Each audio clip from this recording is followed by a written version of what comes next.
হলো ভাষার মাস ফেব্রুয়ারি। সাধারণ মানুষের ভালোবাসায় সমৃদ্ধ হয়েছে বাংলা ভাষা, মত বিশেষজ্ঞদের। বিকেলে প্রাণের উৎসব অমর একুশে গ্রন্থমেলার উদ্বোধন।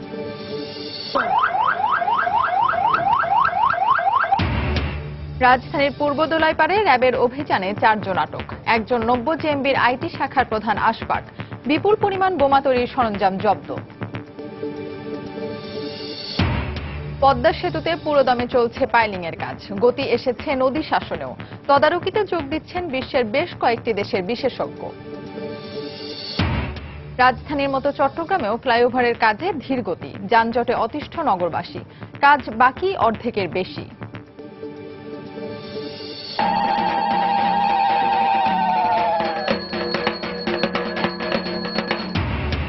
এবং আজ বাণী অর্চনা। বিভিন্ন শিক্ষা প্রতিষ্ঠান ও পূজা মণ্ডপে বিদ্যার দেবী সরস্বতীর বন্দনা।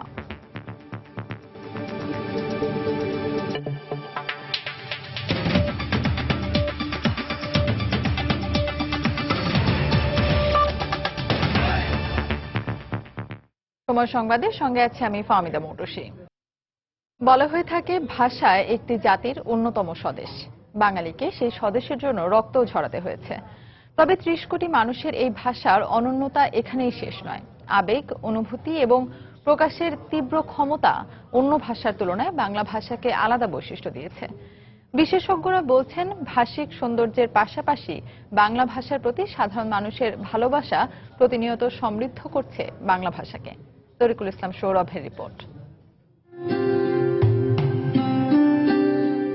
সুনীল সমুদ্র থেকে একটু একটু করে জেগে উঠেছিল এই অপার সম্ভাবনার শ্যামল কোমল পাললিক বাংলাদেশ। নদীবাহিত এই বদ্বীপ প্রাকৃতিক সৌন্দর্যের লীলাভূমি। প্রকৃতির মতো এখানকার ভাষাও কোমল এবং গতিময়। আর এই ভাষা চেতনার নিয়ামক বলে বাঙালির প্রাণেশ্বর হয়ে উঠেছে স্বভাবতই। তাই এই ভাষা মুখ থেকে কেড়ে নেয়ার প্রশ্নে বাঙালি বসে থাকেনি, জীবন দিয়েছে, তবুও মাতৃভাষার দাবি ছাড়েনি। তবে এই রক্তাক্ত ইতিহাসের মধ্যেই বাংলা ভাষার সবটুকু গৌরব নিহিত নয়। এই ভাষার গতি, প্রগতি, মতি, দুর্মতি আর বন্ধন মুক্তির মধ্যেই এর গৌরব। এই প্রশ্নেও বাংলা ভাষা অন্য ভাষার তুলনায় এগিয়ে রয়েছে বলে মনে করেন ভাষাবিজ্ঞানীরা। অন্য ভাষাগুলোতে যে স্ট্রেসটা পড়ে, সেই স্ট্রেসগুলো আমাদের ভাষায় কম। আমাদের ভাষার কোমলতা বেশি। উও, ইও, ন, দুটো ন, ম, এইগুলো যখন ভাষায় থাকে তখন সে কোমল করে দেয়। এই কোমলতাই শ্রুতি মাধুর্য তৈরি করে। মোদের গরম, মোদের আশা, আমরে বাংলা ভাষা। বাংলা পৃথিবীর সবচেয়ে মধুর ভাষার স্বীকৃতি পেয়েছে বেশ আগেই। এই অঞ্চলের মানুষের আনন্দ বাংলা ভাষায় নেচে ওঠে ময়ূরের মতো। বেদনা আর দুঃখ থরথর করে এই ভাষাতেই। এই ভাষাতেই সত্য মিথ্যা, প্রেম অপ্রেম। আমি বাংলার গান গাই, আমি আমার আমি কেজি। বাংলা ভাষার ভাষিক সৌন্দর্য অর্জনে সাধারণ মানুষই রেখেছে সবচেয়ে বড় ভূমিকা। বাংলার কৃতিত্ব যেটা, সেটা হচ্ছে বাংলা এদেশের শাসক বর্গের ভাষা কখনোই ছিল না। এদেশের সাধারণ মানুষ কথা বলেছে, গান লিখেছে, নাটক করেছে, যা কিছু করেছে এই ভাষার মধ্যে। তার ফলে এর প্রকাশ ক্ষমতা অসম্ভব বেড়ে গেছে। বাংলায় আমার জীবন। তরিকুল ইসলাম সৌরভ, সময় সংবাদ, ঢাকা। আজ থেকে শুরু হচ্ছে বাঙালির প্রাণের উৎসব অমর একুশে গ্রন্থমেলা। বিকেলে মেলার উদ্বোধন করবেন প্রধানমন্ত্রী শেখ হাসিনা। প্রধানমন্ত্রীর উদ্বোধনের পরই মেলা খুলে দেওয়া হবে সর্বসাধারণের জন্য। ফেব্রুয়ারি মাস জুড়ে লেখক, কবি, সাহিত্যিক আর বইপ্রেমীদের পদচারণায় মুখর থাকবে মেলা প্রাঙ্গণ। এবছর বাংলা একাডেমি প্রাঙ্গণ এবং সোহরাওয়ার্দী উদ্যানের প্রায় 4 লাখ বর্গফুটের মতো বিশাল পরিসরে অনুষ্ঠিত হবে এই মেলা। সোহরাওয়ার্দী উদ্যানকে 12টি চত্বরে সাজিয়ে মেলার প্রাঙ্গণ পূর্ব থেকে পশ্চিমে সরিয়ে আনা হয়েছে। এখানেই রাখা হচ্ছে শিশু কর্নার। বইয়ের মোড়ক উন্মোচনের জন্য এবার প্রথমবারের মতো মঞ্চও হচ্ছে উদ্যানে। নতুন নির্বাচন কমিশন গঠন নিয়ে বিশিষ্ট 4 নাগরিকের সাথে বৈঠকে বসেছেন সার্চ কমিটির 6 সদস্য। সকালে সুপ্রিম কোর্টের জাজেস লাউঞ্জে সার্চ কমিটির ডাকে বৈঠকে অংশ নেন তারা। তাদের মধ্যে ছিলেন সাবেক নির্বাচন কমিশনার আবু হেনা, সম্পাদক মাহফুজ আনাম, সম্পাদক গোলাম সারোয়ার এবং ব্যারিস্টার রোকনউদ্দিন মাহবুব। গতকাল সকালে সচিবালয়ের মন্ত্রিপরিষদ বিভাগে সার্চ কমিটির কাছে নাম প্রস্তাব করেছে 27টি রাজনৈতিক দল। 25 জানুয়ারি রাষ্ট্রপতি সার্চ কমিটি গঠন করে দেওয়ার পর 28 জানুয়ারির সার্চ কমিটির প্রথম বৈঠকেই সিদ্ধান্ত হয়েছিল অনধিক 5 জন করে নাম চাওয়া হবে রাজনৈতিক দলগুলোর কাছে। নির্বাচন কমিশন পুনর্গঠন নিয়ে বিশিষ্ট 4 নাগরিকের মতামত নিচ্ছেন সার্চ কমিটির সদস্যরা। সুপ্রিম কোর্টের জাজেস লাউঞ্জে বৈঠক করছেন। দর্শক, এই মুহূর্তে সুপ্রিম কোর্ট এলাকায় আছেন সহকর্মী রাশেদ লিমন। সেখানকার খবর জানতে আমরা সরাসরি চলে যাচ্ছি তার কাছে। লিমন, মোটামুটি বেলা 11টায় কিন্তু যে বৈঠকটি শুরু হওয়ার কথা, 11টায় শুরু হলে প্রায় 1 ঘন্টা অতিবাহিত হয়েছে এবং আমাদের জানা মতো এখনো কিন্তু বৈঠকটি চলছে। এবং এর আগে আমরা দেখেছি যে ইসি পুনর্গঠন ইনস্টিটিউট সার্চ কমিটি কিন্তু এর আগে 12 জন বিশিষ্ট নাগরিকের সঙ্গে কথা বলেছেন এবং এরই ধারাবাহিকতায় কিন্তু পরবর্তীতে আমরা দেখেছি রাজনৈতিক দলগুলোর কাছ থেকে 5টি করে নাম আহ্বান করা হয়েছিল এবং এই ডাকে সাড়া দিয়ে 5 জন আমরা দেখেছি 5 জন করে নাম দিয়ে প্রায় 27টি রাজনৈতিক দল মন্ত্রিপরিষদ বিভাগে তাদের নাম জমা দিয়েছেন এবং আজকে এই প্রক্রিয়ার অংশ হিসাবে যে আরো 5 জন বিশিষ্ট নাগরিকের সঙ্গে কিন্তু এই সার্চ কমিটি বৈঠকে বসেছেন এবং সার্চ কমিটির পক্ষ থেকে আমরা দেখেছি গতকালকে যেটি বলা হয়েছিল যে তারা কিন্তু এই রাজনৈতিক দলগুলোর কাছ থেকে যে নামগুলো পেয়েছে তার মধ্যে কিন্তু এরই মধ্যে তারা 20টি নাম শর্ট লিস্ট করে বাছাই করে নিয়েছে এবং পাশাপাশি আজকে তারা যে বিশিষ্ট নাগরিকদের সঙ্গে মূলত বাছাই প্রক্রিয়া নিয়ে বা কাদেরকে যাদেরকে আনা হবে এই নির্বাচন কমিশনের তাদের এই তালিকায় সেই তাদেরকে কি প্রক্রিয়া বাছাই করা হবে সেই বিষয়গুলো নিয়ে তাদের বিভিন্ন মতামত জানতে চেয়েছেন। আজকেও সেই প্রক্রিয়ায় তাদের সঙ্গে এই যে 4 জনকে ডাকা হয়েছে তাদের সঙ্গে তাদের মতামত বিনিময় করছেন এবং আমরা যতদূর জানতে পেরেছি এবং বারবার যে সার্চ কমিটির পক্ষ থেকে যখন ক্যাবিনেট সেক্রেটারি কথা বলেছেন তিনিও কিন্তু বারবার একটা বিষয় আমাদেরকে জানিয়েছেন যে সৎ যোগ্য প্রার্থী এবং পাশাপাশি এই যোগ্য প্রার্থীর যোগ্যতা নির্ধারণে তার আসলে যাকে বাছাই করা হবে তার বিগত দিনের যে ক্যারিয়ার ব্যাকগ্রাউন্ড সেটা কিন্তু ভালো করে দেখা হবে এবং তারা বলেছেন যে তাদের চেষ্টায় থাকবে যে যতটুকু সম্ভব নির্দলীয় এবং বিতর্কমুক্ত কোনো ব্যক্তিকে দিয়ে এই নির্বাচন কমিশন পুনর্গঠন করা হবে এবং এর মধ্যে আমরা দেখেছি সার্চ কমিটি কিন্তু দফায় দফায় মিটিং করছেন যেহেতু তাদের হাতে সময় কম তাদের বেঁধে দেওয়া হয়েছে 10 কর্মদিবসের সময় তারাও চেষ্টা করছে। আমরা কিছুক্ষণ আগেও সার্চ কমিটির একজন সদস্যের সঙ্গে কথা হয়েছিল, উনি যখন ভিতরে যাচ্ছিলেন উনি বলছিলেন ওরা নির্দিষ্ট সময়ের মধ্যেই তারা আসলে চেষ্টা করবেন রাষ্ট্রপতির কাছে তাদের যে প্রজ্ঞাপনে যে তাদের যে বলা হয়েছে 5 জন কমিশনারের বদলে 10টি নাম প্রস্তাব করতে এবং প্রজ্ঞাপনে আরেকটি বিষয় স্পষ্ট করে দেয়া আছে একজন নারী সদস্য এবারে থাকতে হবে। তারা চেষ্টা করবে যে সবার মতামত নিয়ে এবং সবকিছু বিচার বিবেচনা করে একটি 10 জনের একটি নাম যত শীঘ্র সম্ভব রাষ্ট্রপতির কাছে জমা দিতে।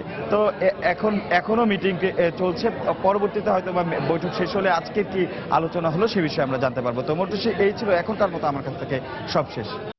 রাজধানীর পূর্ব দোলাইপাড়ে একটি বাড়িতে অভিযান চালিয়ে 4 জঙ্গি সদস্যকে আটক করেছে র্যাব। র্যাবের দাবি এদের একজন জেএমবির সারোয়ার তামিম গ্রুপের আইটি শাখা প্রধান আশফাকি ওজম আরফে আপেল। বাকিরাও একই সংগঠনের সদস্য। বাসা থেকে অস্ত্র, গোলা বারুদ ও বোমা তৈরির সরঞ্জাম উদ্ধার করা হয়েছে। র্যাবের আইন ও গণমাধ্যম শাখার পরিচালক জানান নাশকতার উদ্দেশ্যেই তারা এখানে জড়ো হয়েছিল। ফখরুল শাহিনকে সঙ্গে নিয়ে খান মোহাম্মদ রুমেলের রিপোর্ট। রাজধানীর পূর্ব দোলাইপাড়ের কবিরাজ গলির একটি বাড়িতে জঙ্গিরা অবস্থান করছে এমন তথ্যের ভিত্তিতে বুধবার ভোর রাত থেকে বাড়িটি ঘেরাও করে র্যাব। বাড়ির চারপাশে এবং আশপাশের গলিতে অবস্থান নেয় বিপুল সংখ্যক র্যাব সদস্য।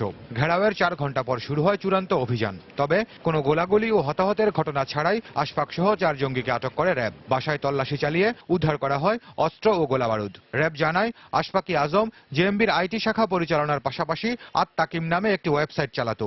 এছাড়া মাহবুব নামে আরেক জঙ্গি কুরিয়ার সার্ভিসে চাকরির আড়ালে জেএমবির অস্ত্র ও অন্যান্য মালামাল আনা নেয়া করত।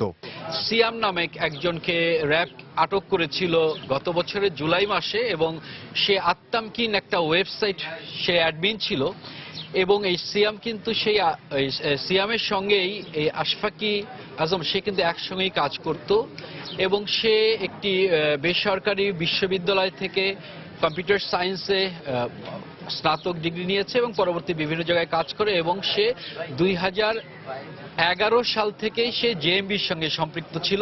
র্যাব জানায় মাসে 7,000 টাকার চুক্তিতে গেল মাসের 23 তারিখে বাসাটি ভাড়া নেয় তারা। নিজেদের তখন নির্মাণ শ্রমিক হিসেবে পরিচয় দিয়েছিল তারা। শাহিনুজ্জামান, মাহবুবুর রহমান এবং আশরাফ আলী শাহিনুজ্জামান সে এই সরওয়ার তামিম গ্রুপের একজন সক্রিয় সদস্য এবং সে মিরপুরে একটি বাসায় সে সহ আরো বেশ কয়েকজন প্রশিক্ষণ নিয়েছে, শারীরিক প্রশিক্ষণ এবং অন্যান্য প্রশিক্ষণ, এবং চট্টগ্রামের কোন একটি জায়গায় সে ক্ষুদ্রাস্ত্র পরিচালনার জন্য প্রশিক্ষণ গ্রহণ করেছে এবং প্রশিক্ষণ গ্রহণকালীন সময় সে অ্যাক্সিডেন্টালি সে পায়ে গুলিবিদ্ধ হয় এবং সে কিন্তু এর সঙ্গে জড়িত আছে। এবং আর যে দুইজন আছে মাহবুবুর রহমান এবং আশরাফ আলী, এরাও এই সংগঠনের দুইজন সদস্য। এদিকে এলাকার লোকজন বলছেন 23 জানুয়ারি প্রথমে দুজন এসে বাসা ভাড়া নেয়, বাকি দুজন পরে আসে। এলাকার মানুষের সঙ্গে তাদের মেলামেশা ছিল না। এছাড়া বাড়ির মালিক শাইলু বেগম সহ আরো এক ভাড়াটিয়াকে হেফাজতে নিয়েছে র্যাব। দুইজন এসে করছে, হেরা বলছে যে আমাদের ফ্যামিলি বাসা, 1 তারিখে ফ্যামিলি আসবো এই বলছে। পরে যারা বাড়ি এলাকায় কইছে যে তোমরা 1 তারিখে আইসো বাবা ফ্যামিলি নিয়ে, বেচালা তো ভাড়া দেওয়া ঠিক না, এটা বলছে বাড়ি এলাকায়, বাড়ির কথাটা বলছে। ওরা আমার জামাইরা বাড়িরা আজকে রাত্রে ধরিয়ে লইয়া গেল। ফেব্রুয়ারির 1 তারিখ আসার কথা ছিল আর কি, বাসা খালি ছিল বলে 21 তারিখে আর কি দুইজন ঢুকছে, আবার কিছুদিন পরে বলে দুইজন আইছে। র্যাব জানায় গ্রেফতার আশফাক রংপুর, শাহিনুজ্জামান ঝিনাইদহ, মাহবুবুর রহমান বগুড়া এবং আশরাফ জামালপুর জেলার বাসিন্দা। খান মোহাম্মদ রুমেল, সময় সংবাদ, ঢাকা। পদ্মা সেতুর নির্মাণ কাজের অগ্রগতি নিয়ে প্রতি মাসের 1 তারিখে আমরা বিশেষ রিপোর্ট প্রচার করে থাকি। তারই ধারাবাহিকতায় আজ থাকছে পাইলিং ও নদী শাসন নিয়ে একটি রিপোর্ট। শুকনো মৌসুমের সুবিধা কাজে লাগাতে পদ্মা সেতুতে পুরোদমে চলছে পাইলিং এর কাজ। একই সময়ে গতি এসেছে নদী শাসনের কাজেও। চলতি মাস থেকে কাজের তদারকিতে যোগ দিচ্ছেন বিশ্বের বেশ কয়েকটি দেশের বিশেষজ্ঞ। ফলে এই দুটি প্রকল্পের কাজ নিয়ে আশাবাদী সংশ্লিষ্টরা। পদ্মা সেতু প্রকল্প এলাকা ঘুরে এসে রিপোর্ট এহসান জুয়েলের, ছবি তুলেছেন সাইফুল ইসলাম। বর্ষায় প্রমত্তা পদ্মা এখন বেশ শান্ত, নেই আগের মতো তীব্র স্রোত। নদীর এই রূপ গতি আনছে পদ্মা সেতুর নির্মাণ কাজে। মূল পদ্মা সেতুর পিলার 42টি, এক একটি পিলারে 6টি করে মোট 252টি পাইল মাটিতে বসানো হবে। এখন পর্যন্ত জাজিরার 37 ও 38 নম্বর পিলারে 6টি করে পাইল বসানোর কাজ শেষ। দুই প্রান্ত মিলিয়ে মোট 39টি পাইলের নিচের অংশ এবং 15টি পাইল পুরোপুরি মাটিতে বসানো হয়েছে। একসঙ্গে চলছে মোট 11টি পিলারের কাজ। নতুন করে এখন 4 নম্বর পিলারের কাজ শুরু করার পরিকল্পনা নেওয়া হচ্ছে। বর্ষায় নদীতে তীব্র স্রোতের কারণে এই মাওয়া প্রান্তে কাজ করা বেশ কঠিন ছিল। এই সময়টায় কাজ হয়েছে চ্যানেলের মধ্যে জাজিরা প্রান্তে। তবে এখন শুকনো মৌসুমের সুবিধা পুরোটুকু কাজে লাগাতে এই মাওয়া প্রান্তে পুরোদমে চলছে পাইলিং এর কাজ। 6 ও 7 নম্বর পিলার দুটিকে মোটামুটি প্রস্তুত করে নেওয়ার পর এখন কাজ ধরা হয়েছে এই 4 নম্বর পিলারের। এখানে এর মধ্যে বসিয়ে দেওয়া হয়েছে ক্যাপ, আর পাইলিং এর পুরো কাজটি শেষ করতে সময় লাগবে 1 থেকে 1.5 মাস। প্রাপ্ত তথ্য বলছে ফেব্রুয়ারি পর্যন্ত মূল সেতুর কাজ 43.78 ভাগ শেষ হওয়ার কথা থাকলেও কাজ হয়েছে 38.48 ভাগ। তবে আগামী বর্ষার আগে কাজ বেশ এগিয়ে নেওয়ার ব্যাপারে আশাবাদী প্রকল্প সংশ্লিষ্টরা। যেই এক্সপেকটেশন লেভেলে আমাদের যায় নাই, এই কাজের প্রতি যা হওয়া দরকার, ডিসেম্বর, জানুয়ারি, ফেব্রুয়ারি, মার্চ, এপ্রিল এগুলো হলো আপনার কাজের পিক থাকে সিভিল কনস্ট্রাকশনে। আমরা আশা করছি ভবিষ্যতে দিন দিনই বাড়বে। সেতু থেকে সড়কে নামার জন্য জাজিরা প্রান্তে ভায়াডাক্টের কাজে ব্যাপক গতি এলেও এখন পর্যন্ত মাওয়া প্রান্তে কাজ শুরু করা সম্ভব হয়নি। মূল সেতুর কাজে গতি আনতে চলতি মাস থেকে এই কাজে যোগ দেবেন যুক্তরাষ্ট্র, অস্ট্রেলিয়া এবং হংকং এর 3টি প্রতিষ্ঠানের বিশেষজ্ঞরা। কাজ যেটুকু পিছিয়ে গেছে তা পুষিয়ে নিতে তারা পরামর্শ দেবেন। খণ্ডকালীন তারা কিছু উপদেশ দিয়ে আমাদের আবার চলে যাবে তারা, যাতে আমরা যেখানে যেখানে আমরা মনে করছি যে আসলে এক্সপার্ট ওপিনিয়ন দরকার, আমেরিকার একটা ফার্ম আসতেছে, অস্ট্রেলিয়ার একটা ফার্ম আসতেছে, হংকং থেকে আসতেছে। বর্ষায় ব্যাহত হয়েছে নদী শাসনের কাজও। এখন পর্যন্ত 35.35 ভাগ কাজ সম্পন্ন করার লক্ষ্য থাকলেও সম্ভব হয়েছে 35.94 ভাগ। অন্য 3টি প্রকল্পের মধ্যে জাজিরা প্রান্তের সংযোগ সড়কের কাজ 90 ভাগ এবং সার্ভিস এরিয়া ও মাওয়া প্রান্তের সংযোগ সড়কের কাজ প্রায় 100 ভাগই সম্পন্ন হয়েছে। এহসান জুয়েল, সময় সংবাদ, মুন্সিগঞ্জ। সময় সংবাদে আরো থাকছে, ছাড়পত্র না থাকায় কেরানীগঞ্জে কেন্দ্রীয় কারাগারের আশপাশের বেশ কয়েকটি ইটভাটা গুড়িয়ে দিয়েছে পরিবেশ মন্ত্রণালয়।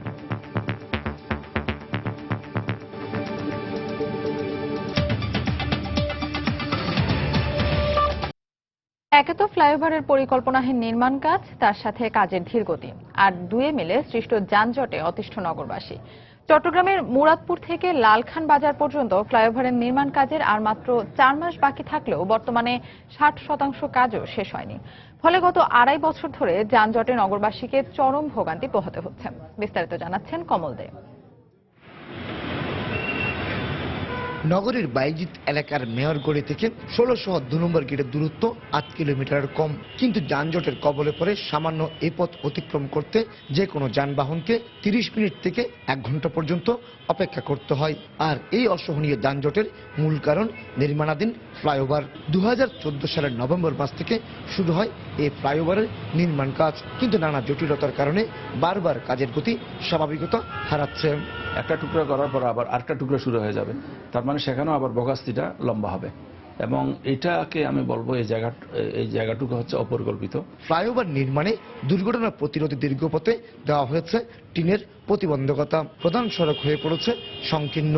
এতে শুধু মেয়রগলি হয়ে 16 2 নম্বর গেটে নয়, জিএসি মোড়, গরিবুল্লাহ শাহ মাজার এবং দামপাড়া এলাকাতেও যানজট সৃষ্টি হচ্ছে।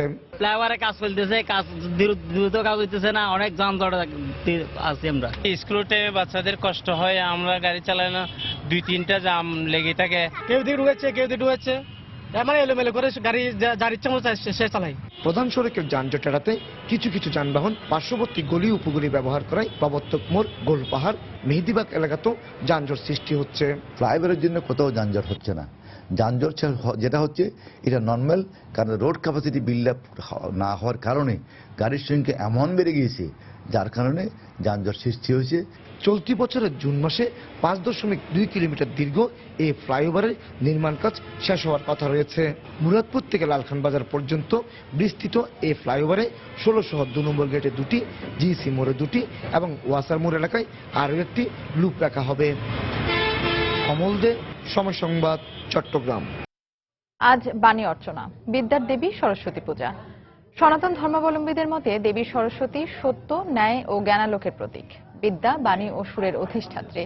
দেবী সরস্বতীর চরণে পুষ্পার্ঘ্য অর্পণের এই উৎসব উদযাপন করতে সারা দেশের বিভিন্ন শিক্ষা প্রতিষ্ঠান ও মন্দিরের মতো ঢাকা বিশ্ববিদ্যালয়ের জগন্নাথ হলেও করা হয়েছে বর্ণিল আয়োজন। বিশ্ববিদ্যালয়ের বিভিন্ন বিভাগ ও ইনস্টিটিউট জগন্নাথ হলের মাঠে নানা থিম ভিত্তিক প্রতিমা স্থাপন ও মণ্ডপ নির্মাণ করেছে। সকালে শুরু হয়ে এই আয়োজন চলবে রাত 10টা পর্যন্ত।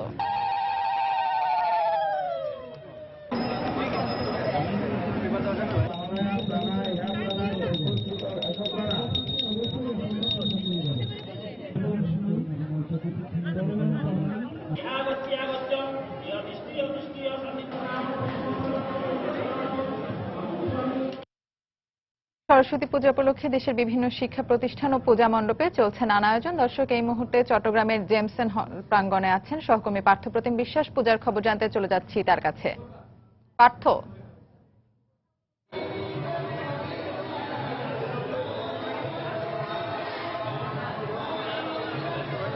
ধন্যবাদ মৌটুসী। আমরা এখন আছি চট্টগ্রামের জেমসন হলে। তো সেখানে আমরা দেখেছি সকাল থেকে কিন্তু অত্যন্ত উৎসাহ উদ্দীপনার মধ্য দিয়ে কিন্তু বন্দরনগরী চট্টগ্রামে পালিত হচ্ছে সনাতন ধর্মাবলম্বীদের অন্যতম যে প্রধান উৎসব সরস্বতী পূজা। সেক্ষেত্রে আমরা দেখেছি সকাল থেকে কিন্তু যে পূজা শুরু হয়েছে সে পূজা কিন্তু এখনো চলছে। আমরা এখানে বলেছিলাম আমরা জেমসন হল প্রাঙ্গণে এখানে প্রায় 10টি পূজা, এর মধ্যে প্রায় বেশিরভাগ পূজার যে কার্যক্রম সেই কার্যক্রম শেষ হয়ে গেছে। বিশেষ করে যারা শিক্ষার্থী রয়েছে, তরুণ তরুণীরা রয়েছে, বিভিন্ন স্কুল কলেজের বিশ্ববিদ্যালয়ের তরুণ তরুণীরা যারা রয়েছে তারা কিন্তু এখানে অঞ্জলি নিয়েছে এবং অঞ্জলি নেওয়ার পর তারা কিন্তু এখানে মা সরস্বতীর উদ্দেশ্যে তারা পুষ্পাঞ্জলি দিয়েছেন। তো সেক্ষেত্রে শুধু এখানে নয়, আজকে কিন্তু প্রতি ঘরে ঘরে যেখানে বিদ্যার্থী রয়েছেন সেখানে কিন্তু আজকে পূজা অনুষ্ঠিত হচ্ছে। তো আমরা দেখতে পাচ্ছি এখানে এখন পর্যন্ত বিভিন্ন বয়সী ছেলে মেয়েরা কিন্তু তারা এখন আসছেন। শুধু যে সনাতন ধর্মাবলম্বীরা আসছেন তা কিন্তু নয়, আমরা দেখতে পেয়েছি নানা ধর্মের মানুষের পদচারণায় এই উৎসব যেন এক মিলন মেলায় পরিণত হয়েছে। সকল ধর্মের মানুষের অংশগ্রহণেই কিন্তু এই পূজা এক আনুষ্ঠানিকতার রূপ পেয়েছে। তো সেক্ষেত্রে আমরা বলতে পারি আসলে এই প্রতি বছরই কিন্তু এখানে যারা তরুণ তরুণীরা রয়েছে তারা আমাদেরকে জানিয়েছে প্রতি বছর তারা এই দিনটির জন্য অপেক্ষা করে থাকেন। এক বছর এই দিনটি কখন আসবে, এই দিনটি শুধু একটি পূজাই নয়, এই দিনটির মাধ্যমে তারা তারা আসলে সবাই চেষ্টা করেন যে তাদের যে বন্ধু বান্ধব রয়েছে শুধু সনাতন ধর্মাবলম্বীরা নয়, আমরা দেখেছি মুসলিম, বৌদ্ধ, খ্রিস্টান থেকে শুরু করে সবাই কিন্তু এসেছেন। আর বিশেষ করে এই আনন্দের বিষয়টা যাদের সবচেয়ে বেশি আনন্দের কথা তারা হচ্ছে ছোট শিশুরা। তারা তাদের বাবা মার হাত ধরে আমরা দেখেছি বিভিন্ন পূজা মণ্ডপ তারা পরিদর্শন করছে। যেহেতু চট্টগ্রামে কিন্তু প্রতি পাড়ায় পাড়ায় কিন্তু পূজা হয়, সেক্ষেত্রে ঘরে ঘরে পূজা হয়। চট্টগ্রামে যেসব স্কুল রয়েছে, চট্টগ্রামে যেসব কলেজ রয়েছে, এছাড়া যেসব বিশ্ববিদ্যালয় রয়েছে, সব জায়গায় কিন্তু আমরা দেখেছি অত্যন্ত উৎসাহ উদ্দীপনার মধ্য দিয়ে চট্টগ্রামে পালিত হচ্ছে এই সনাতন ধর্মাবলম্বীদের যে অন্যতম উৎসব এই সরস্বতী পূজা। আর আজকে এই সরস্বতী পূজাকে কেন্দ্র করে কিন্তু নানা অনুষ্ঠানেরও আয়োজন করা হয়েছে। যেহেতু প্রথম পর্বের যে পুজোর কার্যক্রম সেটি কিন্তু আমরা দেখেছি এখন অনেকটা শেষ পর্যায়ে। তো সেক্ষেত্রে সন্ধ্যার পর থেকে এখানে বিভিন্ন সাংস্কৃতিক অনুষ্ঠানের আয়োজন করা হয়েছে। এছাড়া এখানে যারা তরুণ তরুণী যারা রয়েছে বা অন্যান্য যারা রয়েছে তারাও এখানে আসছেন এবং তারা বিভিন্ন পূজা মণ্ডপ ঘুরে দেখবেন, এমনটি আমাদের আর জানিয়েছেন। তো এই ছিল আমার কাছে এখনো পর্যন্ত চট্টগ্রামের পূজা মণ্ডপ থেকে সর্বশেষ খবর। মটুসী। দর্শক, সরস্বতী পূজা নানা আয়োজনের খবর জানাতে চট্টগ্রাম থেকে আমাদের সঙ্গে যোগ দিয়েছিলেন সহকর্মী পার্থপ্রতিম বিশ্বাস। সময় সংবাদে আরো থাকছে, ক্রিকেট ছাড়াও নিউজিল্যান্ডে জনপ্রিয় রাগবি। ছেলেদের তুলনায় মেয়েদের আগ্রহ বেশি। 2020 টোকিও অলিম্পিকের স্বর্ণ জয়ের লক্ষ্য কিউইদের।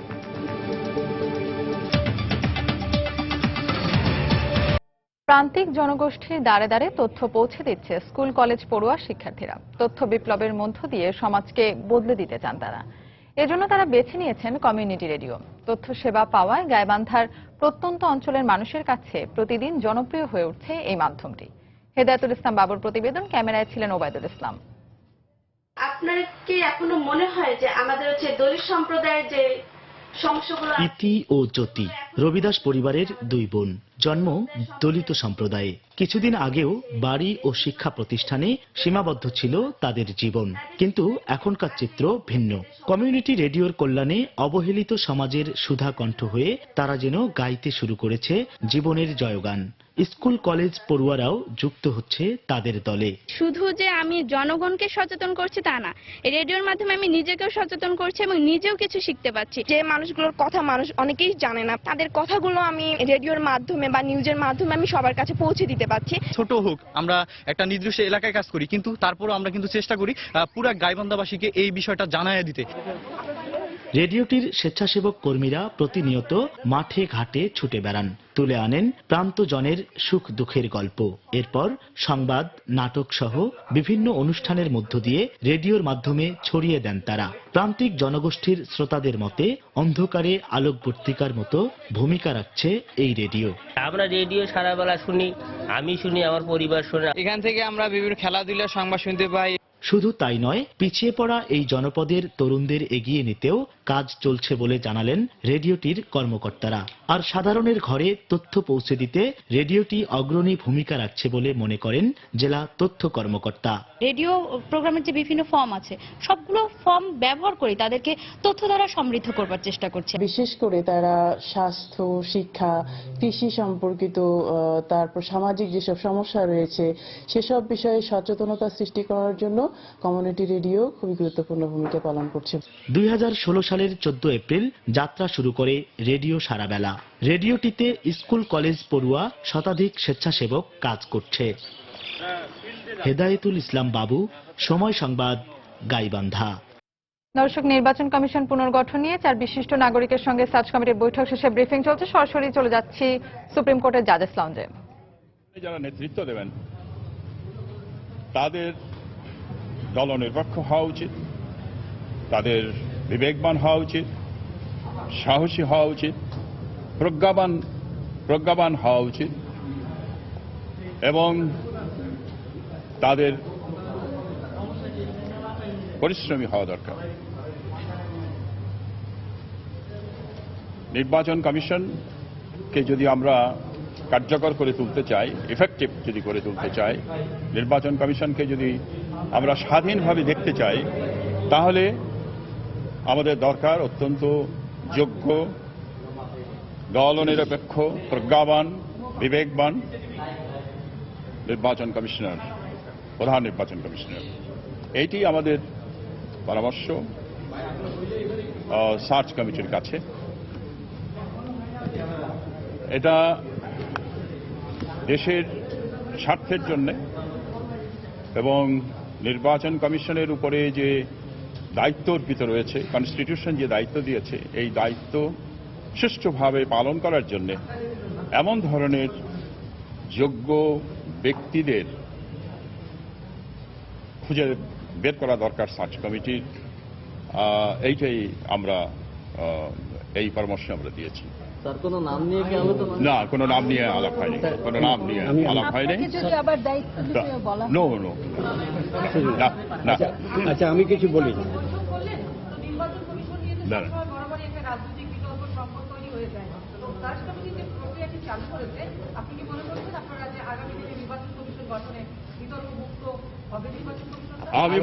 আমি মনে করি যে এই সার্চ কমিটি এই যে পদক্ষেপ যেটা নিয়েছেন, সিভিল সোসাইটির মেম্বারদের সঙ্গে আলাপ করা, সিভিল সোসাইটির সদস্যদের সঙ্গে আলাপ করা, এটা খুব শুভ পদক্ষেপ এবং এটা কন্টিনিউ করা উচিত ভবিষ্যতে। না না না, আমরা এরকম তাদেরকে আমরা অন্যভাবে দেখার আমাদের কোনো সুযোগ নেই। আমি কিছু বলি, সেটা হচ্ছে যে অত্যন্ত হৃদ্যতাপূর্ণ পরিবেশে সার্চ কমিটির সঙ্গে আমাদের বৈঠক হয়েছে। আমরা বিশ্বাস করি এই সার্চ কমিটি নিরপেক্ষভাবে তাদের দায়িত্ব পালন করবেন। আর যেটা বলা হয়েছে, আবুহিনা স্যারে যেটা বললেন, দলনিরপেক্ষ নির্ভীক অনেক কথা বলেছেন, আমি দুটো যুক্ত করেছি।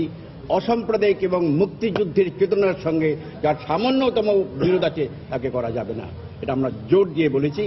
আর যেটা বলেছি সেটা হচ্ছে এই, যেটা স্যারে বললেন যে এই যে সুশীল সমাজকে অন্তর্ভুক্ত করে তাদের মতামত নেওয়া, সেই মতামত তারা নিয়েছেন। এবং আমরা এও বলেছি, আমরা যে কথাগুলো বললাম টার্মস অফ রেফারেন্স দেখুন, তাদের কিছু লেখার দরকার নাই, কিন্তু আমরা বলেছি আমরা যে পরামর্শগুলো দিলাম তা যেন এই টার্মস অফ রেফারেন্সে থাক কিনে তাকে লিপিবদ্ধ হয় এবং যেন নির্বাচন কমিশনকে দেওয়া হয়।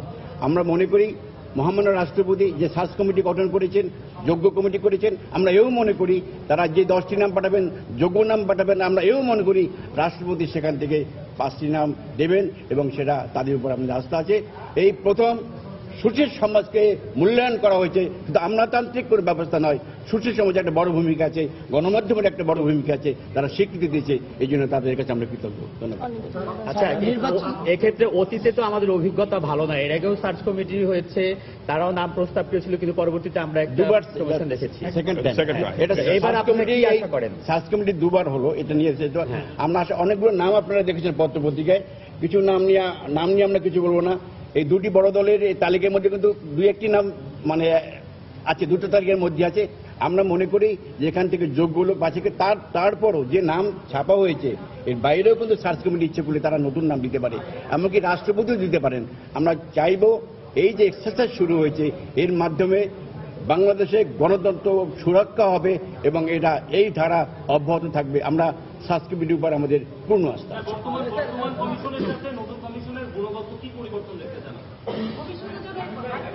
মানে আমরা যেটা সবচেয়ে জোর দিয়ে বলা হয়েছে, ইলেকশন কমিশন কিন্তু সবচেয়ে বড় কথা হচ্ছে চিফ ইলেকশন কমিশনার, তিনি হচ্ছে প্রতীক। তিনি যদি একটু নরম হন তাহলে কমিশন জিরো হয়ে গেল। আমরা ভারতের দৃষ্টান্তের কথা বলেছি, সেখানে বলেছি সেখানে ভারতের নির্বাচন কমিশন কারো কথা মানে না। শেষনার কথা বলেছি যে সেখানে কোনো কিছুতে তাকে আমরা মনে করেছি মেরুদণ্ড শক্ত থাকতে হবে সার্চ কমিটি। কোনো হুমকির মধ্যে কোনো হুমকি এবং কোনো রকমের কোনো কিছু তারা পরোয়া করবে না, এরকম শক্ত এবং বয়স অবশ্যই 70-এর নিচে থাকতে হবে, এর উপরে না। নির্বাচন আইন না, আমি যেটা বলি, আমি এই কথাটা আমি বলেছি, নির্বাচন আইনের কথা বলা হয়, সেটা গত 20 বছর থেকে বলা হচ্ছে যে কনস্টিটিউশন বলে কোনো নির্বাচনী আইন নাই। এখন পৃথিবী এগিয়ে গেছে, এখন পৃথিবীতে বলা হচ্ছে নির্বাচনী ব্যাপারগুলো সংবিধানে অন্তর্ভুক্ত করতে হবে। কানাডায় সহ পৃথিবীর 20টি দেশে আছে যেখানে আইন নয়, সংবিধানে অন্তর্ভুক্ত, পরিবর্তন করার সুযোগ নাই। আমি বলেছি বাংলাদেশেও এই আইন নয়, সংবিধানের অন্তর্ভুক্ত করার দাবি আমরা জানিয়েছি। মাহবুব ভাই,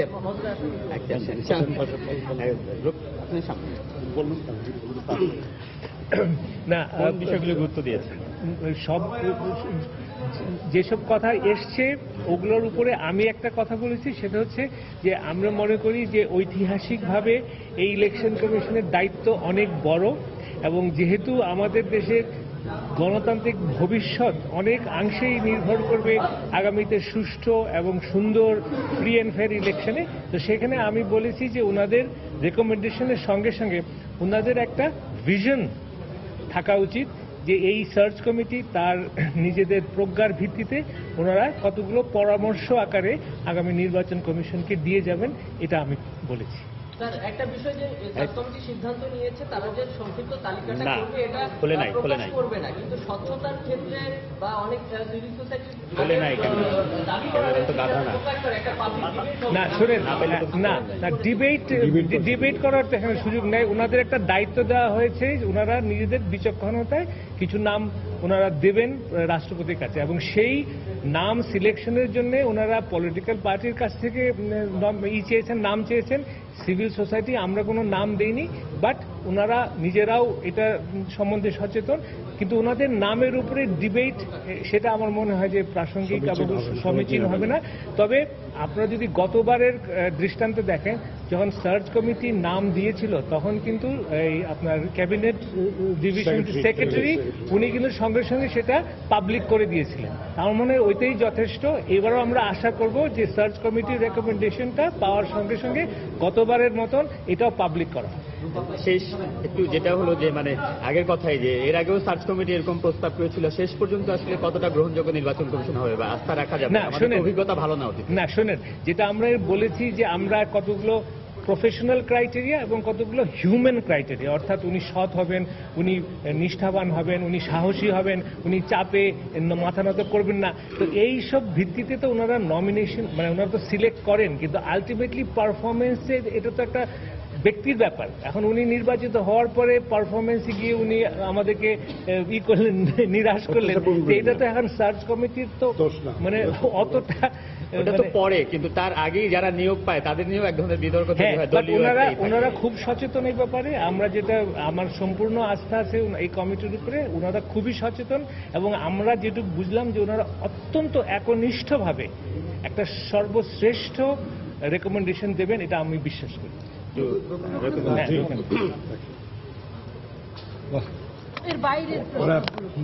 মাহফুজানান সাহেব যে কথাটা বলেছেন যে একটা রিকমেন্ডেশন থাকুক অ্যাপার্ট ফ্রম দ্য নেমস, ওনারা রাজি হয়েছে।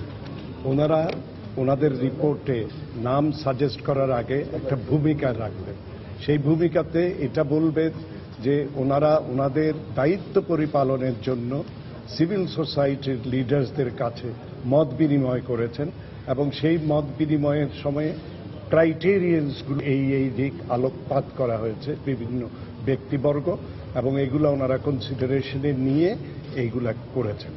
আর সিলেকশন ছাড়াও নির্বাচন কমিশনার সম্পর্কে ওনারা কিছু বক্তব্য রেখেছেন, যেগুলো হয়তো ওনাদের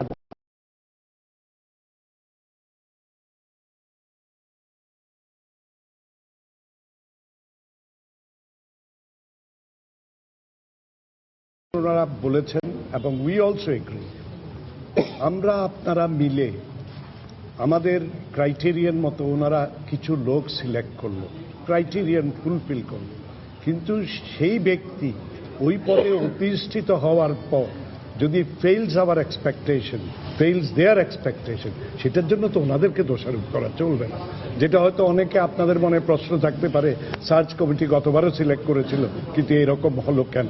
একটা আরেকটা জিনিস যেটা আলোচনার মধ্যে এসছে, এখানে মনে রাখতে হবে, আবু হানা সাহেব 1996-এ একটা অত্যন্ত প্রশংসনীয় নির্বাচন করেছেন, পরে 2001-এ আবু সৈয়দ সাহেব করেছেন, 2008-এ শামসুল হুদা সাহেব করেছেন।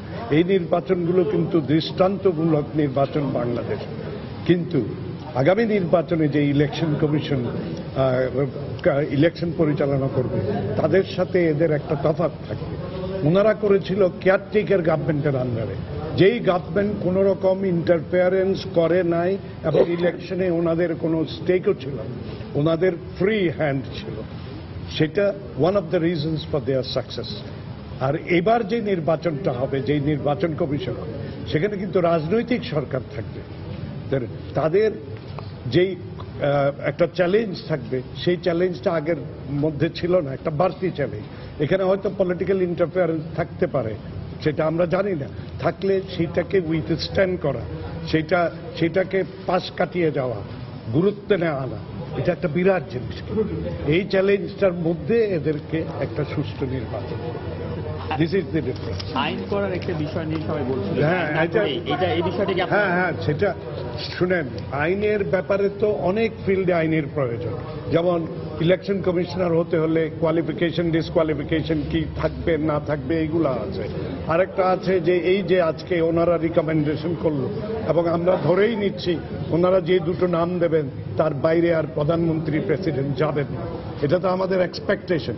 কিন্তু যদি যায় তখন কি হবে, তাই না? এটাও তো একটা প্রশ্ন। তবে আমাদের সবার প্রত্যাশা হচ্ছে এই সার্চ কমিটি সবচেয়ে বড় সাকসেস হবে যেই দুটো নাম, ওই দুটো নামের বাইরে আর সরকার যাবে।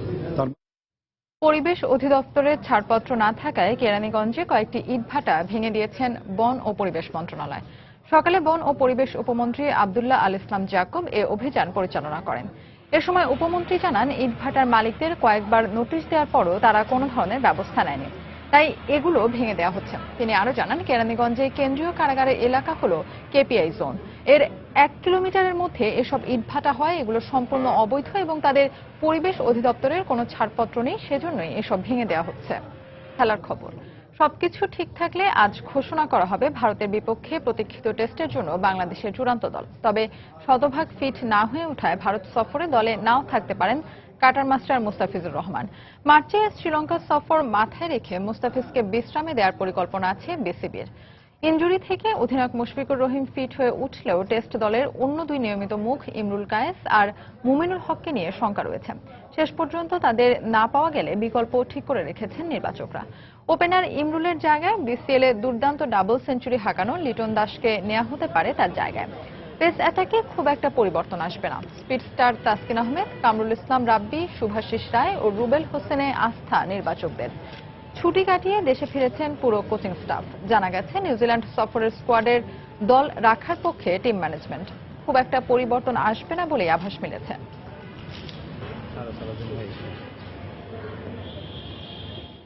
এ পর্যায়ে শীর্ষ সংবাদগুলো জানিয়ে দিচ্ছি আরেকবার। শুরু হলো ভাষার মাস ফেব্রুয়ারি। সাধারণ মানুষের ভালোবাসায় সমৃদ্ধ হয়েছে বাংলা ভাষা, মত বিশেষজ্ঞদের। বিকেলে প্রাণের উৎসব অমর একুশে গ্রন্থমেলার উদ্বোধন। তৃতীয় ধাপে 4 বিশিষ্ট নাগরিকের সাথে বৈঠক করল সার্চ কমিটি। নিরপেক্ষ কমিশন গঠনে আশাবাদ সুশীল সমাজের। চূড়ান্ত প্রস্তাবনা জনসমক্ষে প্রকাশ করার পরামর্শ।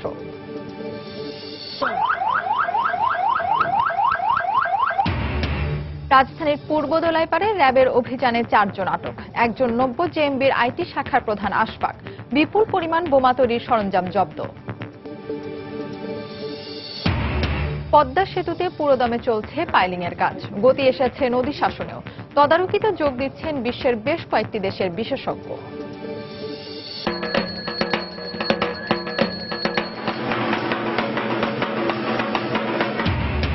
এবং আজ বাণী অর্চনা। বিভিন্ন শিক্ষা প্রতিষ্ঠান ও পূজা মণ্ডপে বিদ্যার দেবী সরস্বতীর বন্দনা।